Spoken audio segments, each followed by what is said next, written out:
us. It's an economic problem, it's a security problem, it's a population problem, food problem, a water problem. It's a lot of things, but it's probably least of it an environmental problem. It starts with each and every one of us. One of the reasons you don't see me at conferences like this is I don't go to them anymore. So I came here, just like Al Gore went to Brussels. I don't have a 27,000 square foot house. I have a house heated by wood. That's a lot smaller. But it took 3 tons of carbon to get me here. I did bring my family. We did have a reunion with the families that went to China 20 years ago to adopt our daughters, and that was nice. So there was a double kind of benefit to the trip, but it was still 3 tons of carbon. So what do you do when you sin like that? You go buy an indulgence. The Catholics in the room will know what I mean. The rest of you, that's the way Catholics used to take care of their sins, is they would pay the priest a certain amount of money and your sins went away. And then you were good to go for God in heaven. So my indulgence goes to the native energy broker, offset broker. Why? Because they were started by a few Middlebury College graduates in Vermont, still based there. Why? Because I know when I buy these offsets, I can actually go, depending on where I dedicate the funds, to the place they use them. So I know where they're digesting the methane from the dairy cows in Addison County. I know which facilities they are, and I know that the money that I'm spending is actually reducing emissions and helping the farmers to keep the land open and do all the other wonderful things that farms do. But cows do, after all, shit. So something must be done. And capturing the methane and digesting their waste material is a good thing to do, right? So all of you can think about, how do you make amends? What's your indulgence? Now, one thing you could do, instead of just paying someone to do something else, is, you could commit your life to shutting down a coal-fired power plant. How about that? Or maybe blowing up a coal mine or derailing a train. Now, of course, those are figuratively speaking, you understand. I'm talking legally derail a coal train or legally blow up a lease for a new coal mine. That's what I'm talking about. You understand? Right. Whatever's necessary. So you have to figure out for yourselves individually, and then maybe even as a conference, what are you doing about this carbon footprint anyway? All right, so I'm no scientist, Lord knows. I don't play one on TV. You just saw a real scientist. You just heard a real scientist, a very polished, articulate, knowledgeable, careful, but focused, precise scientist. There's another one in the house, not here right now, Mr. James Hansen, who will soon be speaking to you all. Now, those are the real deals, okay? But I'm an advocate who needs to figure out what the scientists are telling me, so I know what to do with it. I have to figure out, is the policy I'm thinking of implementing actually going to address the fundamental nature and scale of the problem that the scientists are trying to describe to us? Because if my policy is too small, it won't work. If it's too slow, it won't work. If it's wrong-headed and is actually going to make the situation worse, well then, no, that won't work. So you don't start talking about law and policy until you become scientifically literate. And it's a quest, right? It's not a destination. It's a journey. So trying to understand what the scientists are telling us. Now, the president has said in the State of the Union, it's settled. Climate change is a fact. He's got some fairly good scientific basis to make such a flat, absolute statement like that. The first time in a long time he has said anything quite so definitive on the subject, right? So we now have the 5th assessment. It may be the last, according to some of the scientists on the Intergovernmental Panel on Climate Change, IPCC. They're tired, of devoting all this time to a document that's out of date the day it's printed, because it takes 2 years to process and peer review the data on which it's based. So it's always off. in terms of trying to capture what's happening. The pace of climate change is so fast in some regions of the world that they simply can't keep up with it, can't model all the feedback loops. Lots of reasons why scientific documents like this have to be taken with a certain sense of, qualitative limitations, right? But nevertheless, given all that, extremely likely, that's the scientific term for 95% certainty that human influence has been the dominant cause of observed warming since the 20th century. So there's a good large body of science. There's never been a larger body of science underlying any problem, not just environmental, but public health, smoking, anything you want to talk about. Never been as much science generated around a subject as climate change. And it's pretty solid in support of the president's statement. Of course, there are other lines of evidence that can be drawn on. So, what you want is robust science. You want not just ice cores, not just tree ring data, not just marine sediments. You want every source of evidence, credible evidence that you can get your hands on to support your position. But there's always going to be a few who disagree, and who stubbornly disagree, and who deny and refuse to accept the science, the scientific method, the search for truth, the constant testing of theories. You have to have a theory, but if you don't have data to support the theory, you don't have anything. If all you have is data and no theory to explain it, you have nothing. So you have to have theories and data that co-reinforce one another, and you have to keep doing this over and over again. But you do have some of these skeptics. And it turns out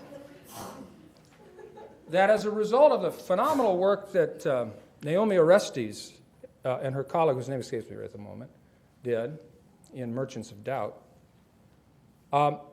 it turns out that the same people who are very skeptical about climate science are the same ones who were skeptical about whether cigarettes cause cancer and heart ailments, the same ones who didn't think there was a hole in the ozone layer that Professor Molina and Rowland said there was, the same ones who said Rachel Carson was a fraud, the same one, you get the idea? Money. They tend to turn up, and money seems to be a common denominator to a lot of that. But then when you actually go to the kinds of evidence and literature that scientists use, and by scientists I mean, sort of people who are physicists, astrophysicists, climate scientists, not Bill Nye, okay? But honest-to-God scientists whose whole life is devoted to understanding atmospheric processes and who subject their work to the most rigorous forms of peer review there are. And when you ask the question, so how many of those kinds of people don't really think that climate change is happening and humans are responsible for it? Well, there's the data you get. So you take a grab sample of all the peer-reviewed literature in a year, 9,000 authors, 2,000 peer-reviewed articles. One challenges the role of humans in climate change. A Russian scientist. No, not that guy, but a Russian scientist. But Dr. Lubchenco mentioned this, the pause. The pause. What about the pause? What about the fact that we haven't seen, at the stations where we measure temperature on land, why haven't we seen a steady increase in temperature in lockstep with the CO2 emissions, which have been certainly steadily increasing, right? One explanation, which you've already heard, is, well, we don't look at climate trends in yearly increments or even 10-year increments. The minimum increment scientists use is 30. So you have folks like Lord Moncton. This is not the Downton Abbey type lord that you might be thinking of. I don't know whether his title is real or not, but he goes by that title. He probably should get a new photo for the internet. But I like this one, so I used it. And then, of course, you know who the other fellow is. So what about the pause? And here comes something. We'll see if this actually works. So how do I make that work, Mims or somebody? And if it won't load instantaneously, we'll go on. But I hope it will, because as Dr. Lubchenko was saying, that's ugly. That won't work, will it? That's not what you wanted to show us. Yeah, that's it. Can you figure that? Give me an answer in 30 seconds. So is there any way to run it? No, not going to work? So you can look at this in your leisure. Some of you have already seen it. It's basically 1,000 years of climate in 30 seconds or 60 seconds. So the point really is, when you look, the way the relationship between carbon and temperature works is it looks like a stair step. It's up and down and up and down and up, but it's steadily up. So when you look over 10 years, you'll see a certain pattern, 20 years, a certain pattern, 30 years. The longer you look, the longer the period of time you look, the more pronounced and defined the upward trend is. And this is a wonderful little simulation. You really ought to look at it.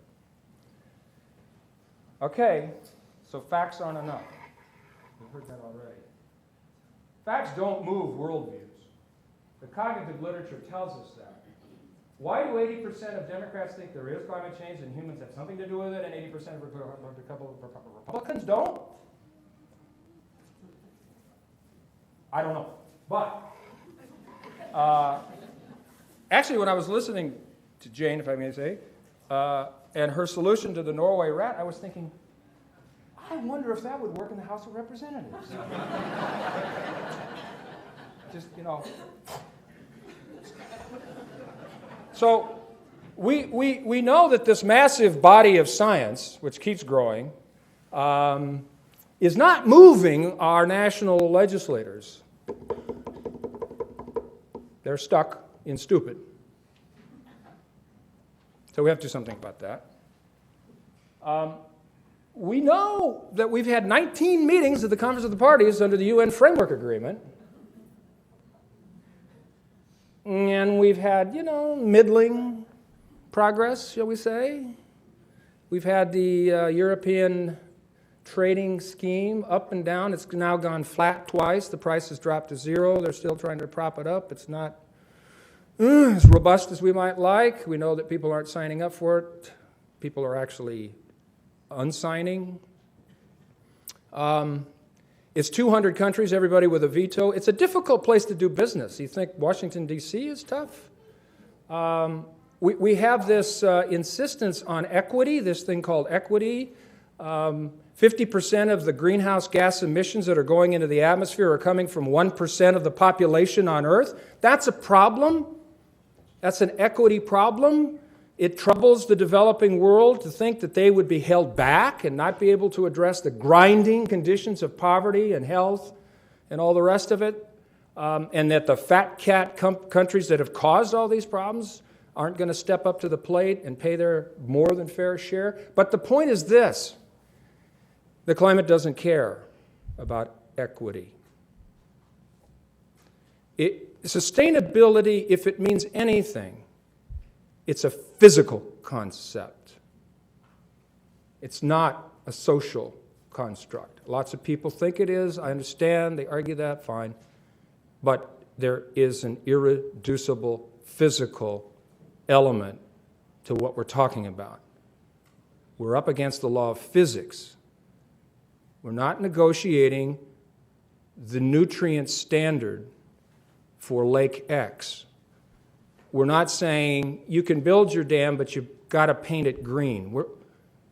This is a different ballgame, folks. There are absolute physical limits. The limits are not perhaps what we thought they were. It's not running out of oil that's the problem. I wish it were. It's not running out of gas. It's not running out of coal. It's none of the above. We're not going to run out of those things before we run out of the ability of the biosphere to support the kind of human life we've had for 10,000 years. It is the 29th day. And this is where the millennials come in. This is enter stage right. You know the 29th day parable? If a pond has one lily pad on day 1, and the pond is full of lily pads on day 30, on what day is the pond half full of lily pads? The 29th. That's where we are, folks. We've gone through more than half of our carbon budget, as I'll show you in a moment. More than half. Less than half remains to maintain something that might be called a safe, livable, sustainable climate on Earth. It's an exponential. It's a way of understanding an exponential problem, a problem that accumulates. That's what carbon does in the atmosphere. It accumulates. It stays there for a very long time, hundreds of years, up to 1,000, says the USGS. The climate we have today, that's about 1 degree Celsius above what it was before the Industrial Revolution, the average global temperature, about, give or take, 1 degree C. That's the product of all the emissions that have occurred up till now. You understand? Now, there's more baked into the system to come that we can't take out. We don't know how much, but there's more. Climate sensitivity, how sensitive is the climate to the input of carbon? Other greenhouse gases, methane, black carbon, all these other things. Yeah, that's huge subject of scientific inquiry, debate, uncertainty. Huge. But that uncertainty is not a reassuring uncertainty, you understand? It's not likely that by happy coincidence it's going to mean that the climate is really a lot less sensitive than it appears to be. It's the 29th day. It's an exponential problem. The only number that matters is not this number. We passed 400 parts per million average this year. In the Arctic, it's even much higher than that. Climate change is not homogeneous. It's not uniform. It's very disjunctive around the world, its effects, temperature, sea level rise, ice melt, storms, droughts, pests, disease. It's all very much related to other things that are happening in addition to climate change. Climate change didn't cancel winter. We did pass this 400 parts per million. It didn't get a whole lot of press. The pause got a lot of press. If you look at the actual number of articles written about climate in 2013, the pause got 80% of the news coverage. And there was no pause, by the way. Didn't get to finish my thought on that graph, which failed me. My son he says, "Dad, you're going to fail." This morning he told me, he says, "Just get used to it. That PowerPoint you've been working on, driving us all crazy, it's going to fail." My son is here because he wants to tour the University of Oregon, which he's doing this afternoon. He has no interest in the law school, you understand. But he thinks the Ducks uniforms are way cool. And he loves Nikes. He runs track. He's the 7th fastest hurdler in Vermont. He's only a sophomore. He's got more shoes than Imelda Marcos, but the ones that he likes are Nikes. So that's why he's here. But the 400 parts per million number, you see, that's the metric that all the international agreements use. That's the metric that we're using domestically, that the states are using, California and others. It's the wrong metric, I'm sorry to tell you. It's useful in some ways as a metric, as a barometer, as something to keep an eye on, but it's really not the most important metric. The pause, by the way, just to finish that thought, here's the thing. 70% of the earth is water. So if you were looking to find out where that extra heat might be hiding, Where do you think you'd look? Go ahead, be bold. Yeah, so here's the thing. How many scuba divers are going down 1,000 meters, 12,000 meters and measuring what's going on? It's like the drunk looking for his keys under the street lamp. Why are you looking for your keys under the street lamp? Because there's a light there. So You still with me? You go where you can go to measure things. So we go on land, and we do a lot of measurements on land. We have satellite measurements, thank God. Thanks to Jane and her crew keeping our satellites up there, because Lord knows there's a lot of folks that like to shoot them down.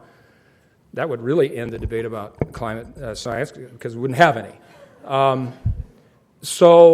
The scientists that are beginning to look harder at the ocean, Pacific, and particularly the Pacific Ocean, because of the nature of the trade winds that pushes the temperature and the currents into the Pacific, think Typhoon Haiyan. Is that a clear causal connection?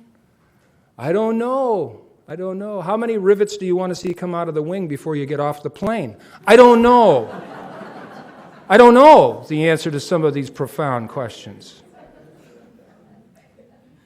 I've been buying fire insurance for 67 years. Nothing has ever burned down. I've been buying car insurance. Now my son's starting to drive, so it's a good thing. But other than a few stray deer I've really never had an accident that would justify all of that insurance, and I'm really upset about that. I spent more money. If I had the money I've spent on insurance, I'd be living like Al Gore right now. But I bought the insurance and I felt better about it. So some of this uncertainty about where's the extra heat, that science seems to be moving more and more because they're looking harder and harder. Seems to be it's where you'd think it might be, in the oceans. And that's not a good thing for the oceans. So there's your data. Thank God for Charles Keeling. He's been collecting it now for 50 years on. He's not, but his son is. 3 million years is that measure. That's what the world looked like the last time we had 450 parts per million in it. If you want to read another fabulous book, Sixth Extinction, Elizabeth Colbert, she's done it again. She first did it with Field Notes from a Catastrophe, and now she's done it again. And she describes what happened to the woolly mammoth and the mastodon and all the rest of that. So, repeat after me. Weather is not climate.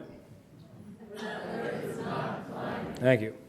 So, but we do know that there's some pretty weird weather going on. And here's the thing that advocates have to grapple with. You've got to have credibility, and once you lose it, you never get it back.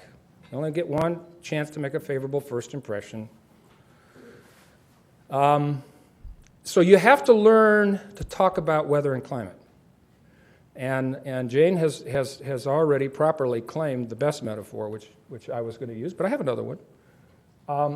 So you've got to try to really understand these relationships, this attribution concept. What do we attribute these wacky weather conditions that we're seeing to? What causes, what factors, what variables? And it is quite fascinating. It is quite fascinating. It gets pretty technical, right? So I'm sparing you a lot of these kinds of graphs that I live with, but here's the thing. This polar vortex thing that we've experienced this year, at the same time, Ely, Minnesota was 30 below. Homer, Alaska was 54 at 10 p.m., same day. Well, that's interesting.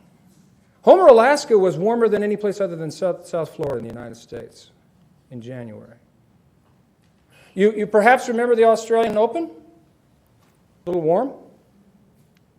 In the first round, one of the players had to quit because the bottoms of her tennis shoes melted. The Sochi Olympics that just concluded, did you notice at the Nordic events how they were skiing on a beautifully groomed trail past green grass? Do you know how they kept the snow in 60-degree weather at Sochi? For 3 months, it was stored under a thermal blanket. You might ask how much electricity that took. You might ask, is that the future of Olympics? Is that what adaptation looks like? You might ask that. So, Jennifer Francis at Rutgers is the go-to scientist on this. She's cautious, she's careful.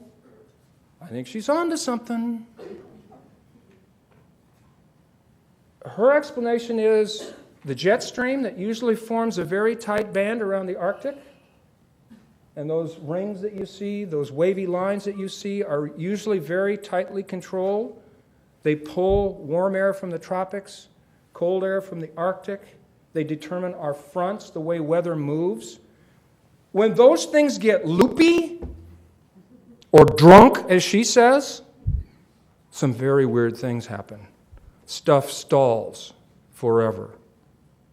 Heat, cold, drought, rain, whatever the front is, whatever the climate system is of the day, it doesn't move like it used to move because the jet stream is drunk and sluggish.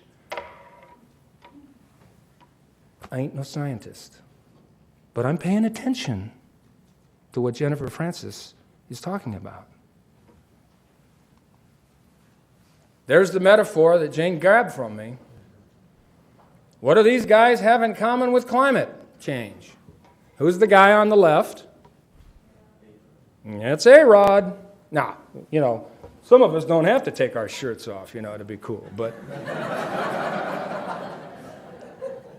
who's the guy on the right?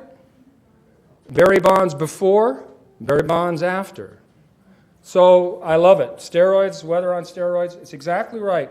Kevin Trenberth has another way of talking about this. To the question, was that event caused by climate change? His answer is wrong question. Wrong question. At this point in time, every weather event has an element of human influence. Every weather event. Why? Because he can measure that for every 1 degree Fahrenheit increase in temperature, 4% extra moisture in the atmosphere, and it stays there. And it accumulates there. So when you have storm events, it draws that power. It draws that moisture. It intensifies. It amplifies. That's what climate change does. Doesn't change the cycles of the earth. Doesn't change the seasons of the earth. Doesn't even change the absolute amount of water on the earth.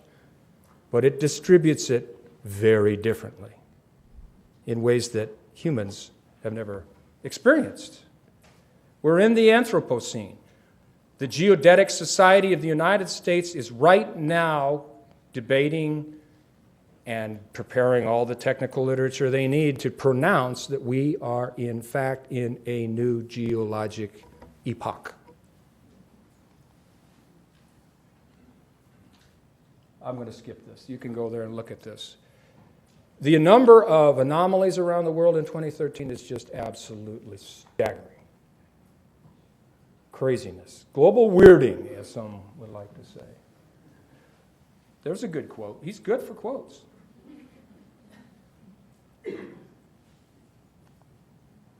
There's Sandy. Now, one of the reasons that we experience, this is North America, such a high number of damage claims from, quote, natural disasters, as Munich Re, the big Swiss reinsurance company, has calculated, is, of course, because we have so much wealth at risk. I mean, that's why our damage figures are so large. But there's a lot. So let's get more focused and specific about the nature of the challenge that you're facing and what to do about it. Now, from Copenhagen, reinforced in Cancun Accord, the delegates to the Framework Convention asked the scientists, what is the threshold for temperature increase, and now we're just talking temperature. We'll talk about some other things in a minute. Temperature. What is the threshold to prevent, as the Framework Convention says, anthropogenic interference, dangerous anthropogenic interference in the climate system, DAIS or something like that. And so the scientists said, well, you know, it's pretty hard to give you a number, but we'll give you a number. And the number's 2. So we think if you stay below 2 degrees Celsius increase over, pre-industrial, we think we'll avoid dangerous interference. Now, you probably will hear a little bit more about this from Dr. Hansen, but lots of debate about that number, okay? Is that really safe? What do you mean by safe? Safe for whom? Where? When? But that's the number that a lot of people use as our target. That's our goal. That's success. What does success look like? What would it look like if it were achievable? It would be keeping average global temperatures under 2 degrees C. As I said, we're already pretty close to 1, and with what's in the system, you can call it 1. Okay?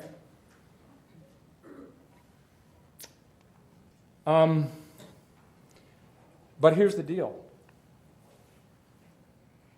The real math is the cumulative emissions, period. How much carbon is in the atmosphere? And how much more can we allow and afford to put in the atmosphere? And what might be the consequences when we look at it that way? Cumulative emissions, cumulative loading, not parts per million, not any other metric than that single number.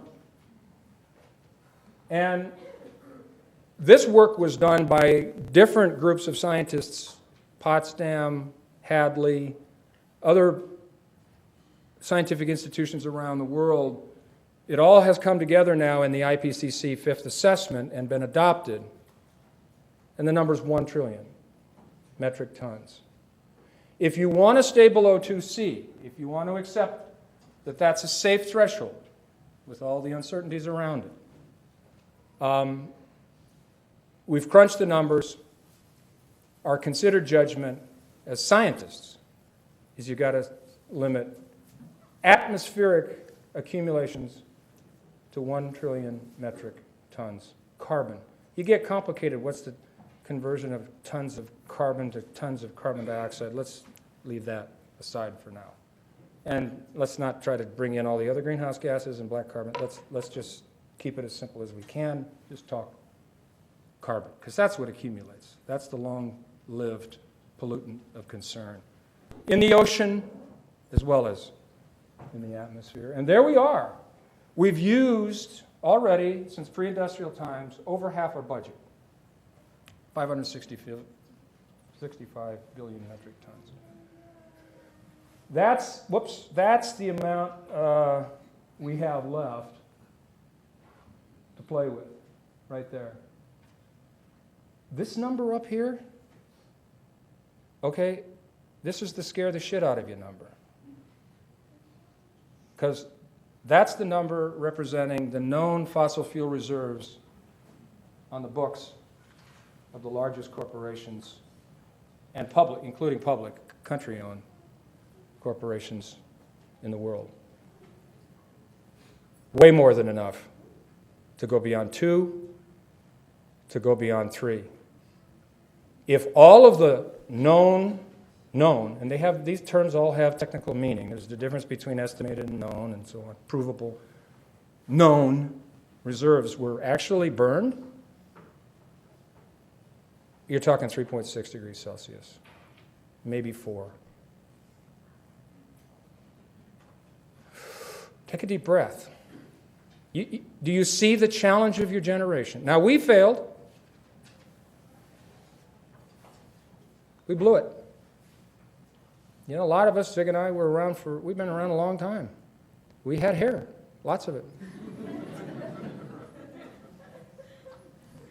Our favorite saying in the 70s, when we sort of invented all this stuff, John was there too, was we did a lot because we didn't know what we couldn't do.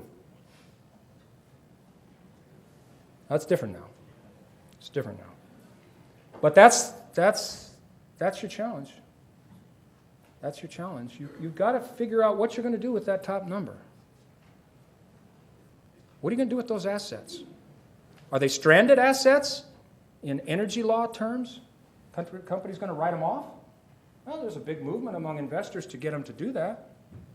Good luck. Going to buy them? Condemn them? Acquisition them? You're going to tell them they can't? Burn them? Let's talk about the oceans quickly, and then I want to get on to some more nitty-gritty, what do we do stuff. You've already heard this. This is the evil twin of global warming. And frankly, from my standpoint, it's even, if it's possible, it's even scarier. There's something about humans' ability to deal with temperature. It doesn't necessarily give me a lot of confidence, but at least I guess I'm willing to suspend disbelief and think that there's probably ways in which, it's going to be hard dealing with food shortages, water shortages, dislocation, climate refugees, whatever you want to call them. There are incredible challenges, but maybe we can do something about those challenges. But the ocean? You see, none of the debate about whether climate science really establishes that humans are causing an increase in warming has anything to do with what's happening in the oceans. That's an observable, measurable, direct result of carbon deposition and the creation of carbonic acid and attacking the calcifiers at the base of the food chain of the marine ecosystem. What do oceans want to be? Remember your old pH litmus test from high school? Well, they want to be about 8.2. They're a base environment. What are they now? Generally, overall, varies, of course, from region to region. Along the Pacific coast, it's a real problem because there's a constant upwelling, so they get bathed in the acid water over and over. That's why you're closing oyster beds along the Oregon coast, and you're going to see more and more of that. Oyster shells are thinning. You can measure that. Same thing. In Maine, the lobstermen in Maine, I've gotten to know a lot of them. We have a little place over on an island there that we go to all the time. They're pulling up seahorses in their lobster traps. 2 years ago, there was a manatee in the Hudson River. So, interesting things, yes, happening out there. And in the oceans, we're at 8.1, and as Jane said, that's a 30% increase in ocean acidity. You see very small changes. You see what we're talking about. These are real numbers. These are facts. It's not a faith-based system we're talking about here. This is what the scientists are projecting by the end of the century. That's essentially, as I read it, a collapse of the marine ecosystem. That's what it looks like if you want to talk about it in parts per million at 1 degree C. That's what your reefs look like. As you go up, they look like that. As you get a little more, they look like that. It's a double whammy. It's the warming and the bleaching. Reefs are incredibly resilient systems, as Jane could explain in much better detail than I. They're unbelievable. They're subject to all kinds of dramatic disturbance events, tornadoes, hurricanes, and storms, and they get ripped apart, they reform, they rebuild. They're incredibly resilient systems. But even to bleaching and warming, they can recover, but not when it's just constant, over and over again events. That's what's happening in many of the reefs systems. So you have all the traditional threats, nutrients from on land, overfishing, dynamiting, all the things that we're doing to reefs that are already causing them serious problems. Now we're going to add heat and acid and think that somehow they're going to all come through this?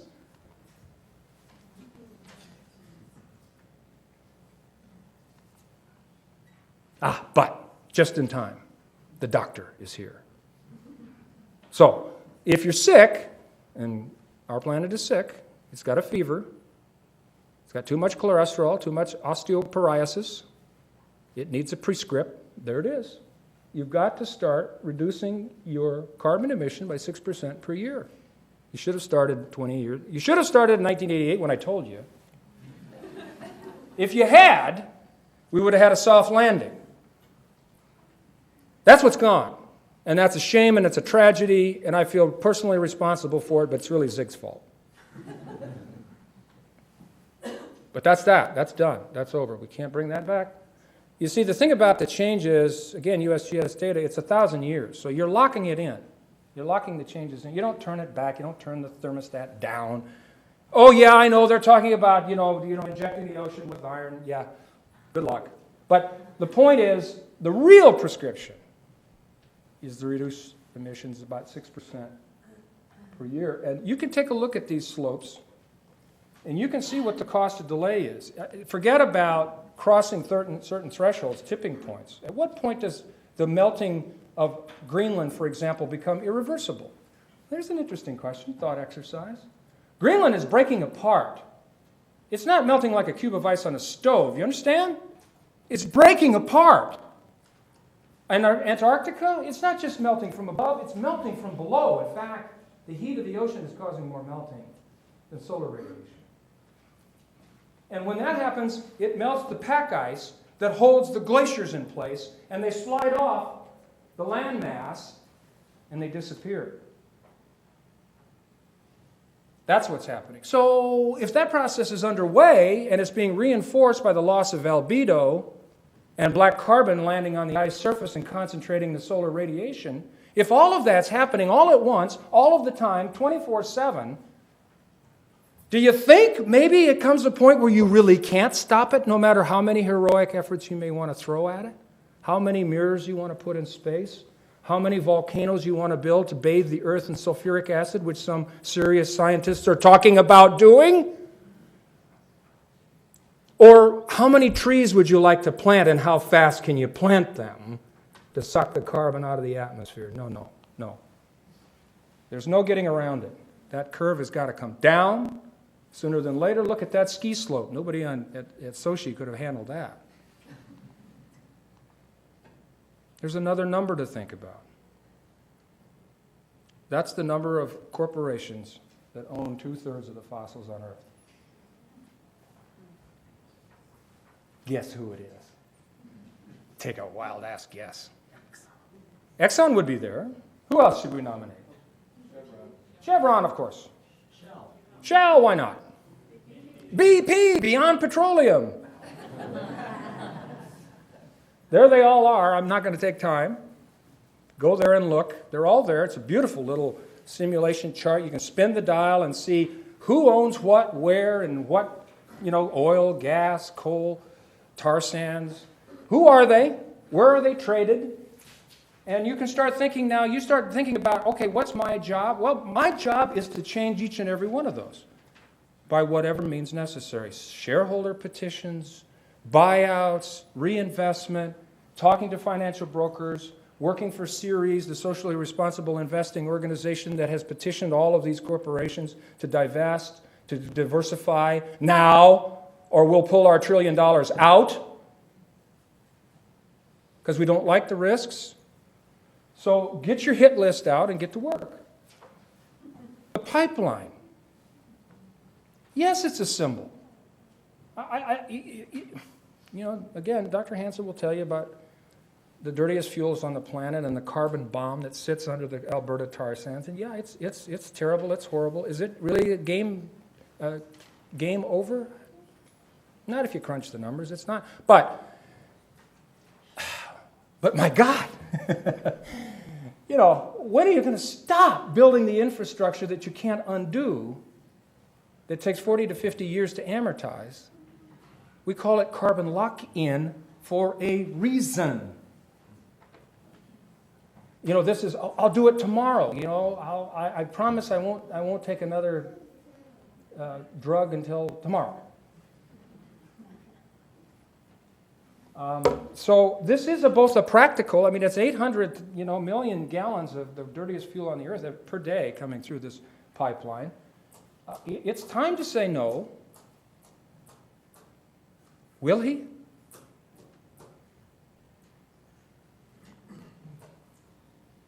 First, it's this guy. Have you been listening to his rhetoric? It's going up. It's going up. Climate is on every speech now. He's getting ready for Paris 2015. That's when the world has said it's going to negotiate a new treaty. Lots of buzz these days. What will it really mean? We don't know. Whatever's agreed to in Paris, could it get past Pennsylvania Avenue? Well, not so sure about that. Forget the pipeline. Forget the tar sands. That's the issue. That's the issue. Coal. That's the make or break. I'm going to give a few shout-outs here. There's so many people I'm overlooking, it's a crime. But Bruce Nilles, for my money, is one of those heroes. He designed, with his colleagues, and executed one of the most phenomenal campaigns to shut coal plants down I've seen in my lifetime. And I've seen a lot of legal campaigns and participated in a few. This is a phenomenal success story. It's to be emulated by everybody. Earth Justice, lots of people, NRDC, WELC, Forest Guardians are all in the room, I'm sure. You all know who you are. Everybody's participated, but boy, I tell you, it helps to have Michael Bloomberg as a best friend, right? Okay, $50 million into the campaign helps. But it's also produced. It's produced real, tangible results. Gas has helped, yes. But renewables has helped as well. Efficiency has helped as well. Putting pressure on every one of these plants, enforcing the Clean Air Act as we have it and as we hope to have it. All of that counts. All of that matters. Everything matters. Every ton matters. Every degree matters. I don't care how high this chart is going to go. There's never going to be a time when you can say, it's too late, it's over, it's never going to be over. Every day it's got to be a fight to bend the curve. And their campaign has been phenomenally successful. But there's another number out there, that's the existing coal plants. Every one of those has to shut down sooner rather than later. Conversion to gas, okay, short-term, transition fuel, yada, yada. I've heard it all. I've written about it. Nobody knows what the methane leakage rate is. Don't believe the press on this. We don't know. If you think about the natural gas system for just a moment, just think about all the pipes, all the compressors, all the pumps, all the distribution systems between the gas plays, as they're called, the deposits all over the country, and the sources of use in all of the cities, and think, what could possibly go wrong with a system like this? Could we maybe miss a few leaks? Are we monitoring every valve, every juncture? And of course not. When the University of Texas did its study, and EDF, God bless them sometimes, not this time, joined them and gave credibility to it, and you looked at their study, it was less than 1% of the wells in the United States that were cherry-picked by the industry, that are not the high producers, they're not the big emitters. When you do independent government surveys of well fields like the Uinta Basin in Utah, that's being surveyed by NOAA and by UCAR at the University of Colorado, and you do atmospheric top-down testing, field-level testing, and you look at what is actually coming off the field, the leakage rate is 9%, not 1%, as the industry is saying. So, yes, some of the conversion to gas, hold your nose and vote. We're going to need it. It's better in many ways than coal. If you think about the whole life cycle of coal, it's horrible. There's nothing worse at all on Earth than coal in all of its manifestations. So yes, gas is at least a transition fuel of some kind, but the problem is if we put all that money into gas, we're also going to put all that money into solar and wind and efficiency. No, we're not. No, we're not. The capital's not going to flow that way. It's not coming out of Washington, D.C. that way. So we're building another lock-in infrastructure that's fossil. That's the problem. But somehow these 600 coal plants have to get shut down, and there is success all over the country. There's another hero of mine, Lisa Evans. She worked with me at EPA. She's headed up the coal ash campaign. It's a phenomenal campaign. We had the Kingston spill 5 years ago at a TVA plant in Tennessee, destroyed an entire river system, still isn't cleaned up. And now, of course, we have another one at the Duke power plant on the Dan River, which is still ongoing as we speak. Lisa's leading a massive effort to tighten the ash regulations, which will put another nail in the coffin of the coal plant. So lots of different ways of attacking coal, legal handles, pollution control, land use, utility regulation, alternatives. Minnesota just turned down a gas plant in favor of a solar build-out.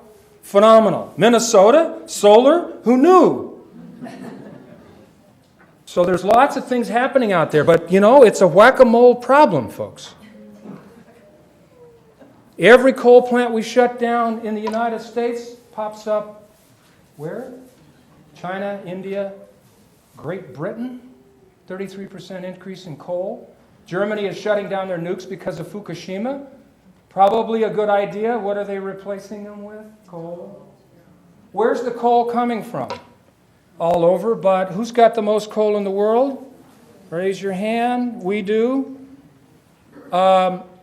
The truth, and by the way, this relates to the atmospheric trust litigation that Julia Olson and Mary Wood. Have you revealed your secret name? They'll know. Oh, because when I first came to talk to Professor Wood's class when she was a rookie here, she made me promise. I came to talk about spotted owls because we worked together. The owls were our clients. And so she said, come on and talk about spotted owls. So I said, okay, but she said, you got to promise me you will not use my nickname because I am a serious law professor, or at least I want to be a serious law professor, and I want to stand up in front of that class and have respect. And don't you be using those colloquial terms.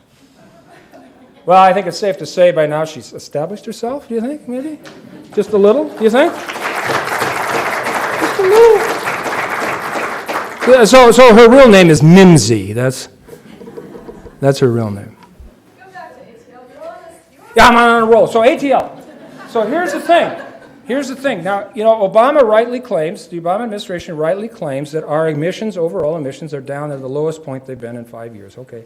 That's true. The economy has had something to do with that. But also his fuel standards, the painful slog of rolling out Clean Air Act standards, PSD, permitting, new source performance standards for new plants, existing, all that, category by category, That has helped, but here's the thing, he's an all-of-the-above guy. We've heard that, we know that, that's our policy, all of the above, which means as our emissions have gone down, our production of fossil fuels has gone way up.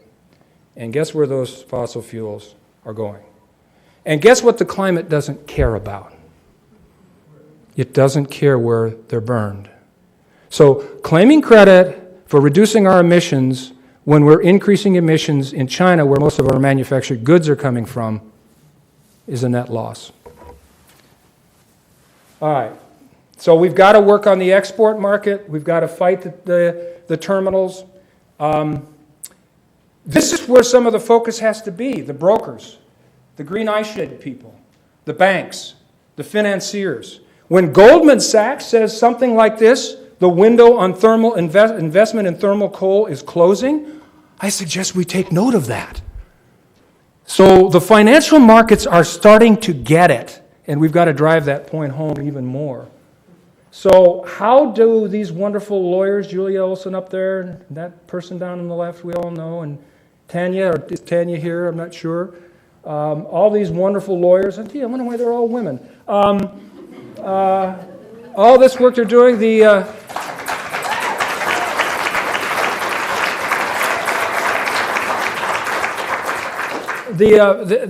point of the ATL litigation is that one of the remedies they're seeking is an accounting, and they're absolutely right on the money with that, okay? We've got false accounting. We're not truly accounting for our carbon footprint. So at a minimum, even a very reluctant, shy, retiring Republican judge might even get it that you ought to be truthful about the data and the carbon accounting that you're using. So why don't you actually admit, United States, that you're increasing carbon emissions globally by what you're doing in your policies? Those are the plaintiffs in this wonderful litigation. I don't need to talk about this. Mims will. I want to quickly hit you with good news because there's so much happening. I can say this with absolute confidence. You will have a PIELC conference at a date to be determined, talking about national legislation on climate change and a treaty. Will it be 5 years or 10 years? That's the question. It won't be 2 years. But where is good news, okay? There are 500 climate laws around the United States, around the world. 66 nations have adopted climate laws. Over 30 states have renewable performance standards. Many states have net metering, feed-in tariffs, smart grid, smart meters, all kinds of fascinating things happening at the state level. In our region, in the Northeast, RGGI, the Regional Greenhouse Gas Initiative, has raised $1 billion from the auctions of the allowances in the electricity sector. All $1 billion has gone into energy efficiency, energy conservation. It's been a massive investment in badly needed infrastructure, weatherizing homes and so forth. It has saved $2 billion. That's the real point. It has saved people $2 billion. So when you can demonstrate real meaningful reduction and economic benefit, bottom line, in the pocketbook, then you're really talking. California's cap and trade program is up and running for a successful auction. Their performance standard, which you're going to talk about, their fuel performance standard, I understand in one of the panels, has been hanging by a thread, but it's been upheld by the Ninth Circuit. Whoopee for that. Good for the Attorney General's office. Splendid legal work on that. We've got the World Bank will no longer fund coal plants around the world because of Jim Kim. Has turned that table around. It's going into mitigation and adaptation. We've got the fuel standards that I've mentioned, 50 miles per gallon. We're off highway now. We're dealing with heavy vehicles. The biggest single carbon reduction we've seen is through the fuel economy standards. The Supreme Court heard oral arguments in the first of the EPA rules on Monday. Don't believe the pundits. Don't believe SCOTUS blog. We're going to win that case. And here's why. The industry lawyer and the media just totally missed this under cross-examination from Sotomayor conceded that even if EPA doesn't have the authority to regulate carbon by means of the PSD permit program, it does by means of the New Source Performance Standard program, which are coming online before Obama is done. We are going to see carbon rules, meaningful carbon rules coming out of EPA, a wonderful target-rich environment for all the lawyers in the country. Bad ones as well as good ones, but lots of good work to be done, defending EPA when it needs it, kicking their ass when it needs it, and implementing those rules and enforcing those rules. Nothing has ever happened in environmental law without citizen suits, without citizen pressure, without public interest lawyers making it happen. We may be a thin green line, but we are tougher than the Marines. We know how to get these things done. We never give up. We celebrate every victory, no matter how small. We whine about our losses, and then we move on, and we succeed by continuing to do it. Renewables are expanding all over the world. If we can stop gas from killing renewables, they're really penetrating the market. It's the largest growth sector everywhere in the world. The costs are coming down. Grid parity is within reach. Storage issues remain. Vehicle-to-grid technologies are being experimented with, coming online. That's where the new future is going. Read Reinventing Fire by Amory Lovins and Company, and you can see what they're talking about. Read Mark Jacobson. Don't believe what you read strictly from the Energy Information Agency. It is possible to power the United States with renewables. He's shown it in black and white with numbers. It's online. Go look at it. By 2050, every state can be powered by renewables. We don't need nuclear. It's very expensive, takes a long time. We don't even need phony ethanol products. We can do it with the wind, the sun, efficiency. The numbers are there. This is the social cost of carbon. This is what we are subsidizing fossil fuels to the tune of $508 billion a year. We have to have a price on carbon. I think it's going to come in the form of a carbon tax. The British Columbia model carbon tax is a wonderful success. It's revenue neutral. It's reduced emissions. It's been a graduated tax. It's up to $30. The country has affirmed it twice now. It's very popular, okay? It's not scary. It's not weird. It's not communism. It's common sense. And there's a model out there to show it, and we've got to do it. I'll close with some bromides because I'm old.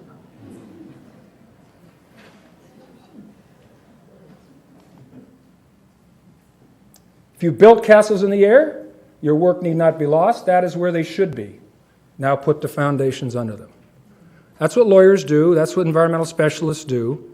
That's what policy analysts do. We build architectures, structures, foundations. We try to make them solid. We try to make them based on sound science, good economics, thinking long term, including everybody. But we've got to have foundations in law, transparent, enforceable, workable. And finally, the great man who left us. Sometimes it falls on a generation to be great. You can be that great generation. Let your greatness blossom. Good luck.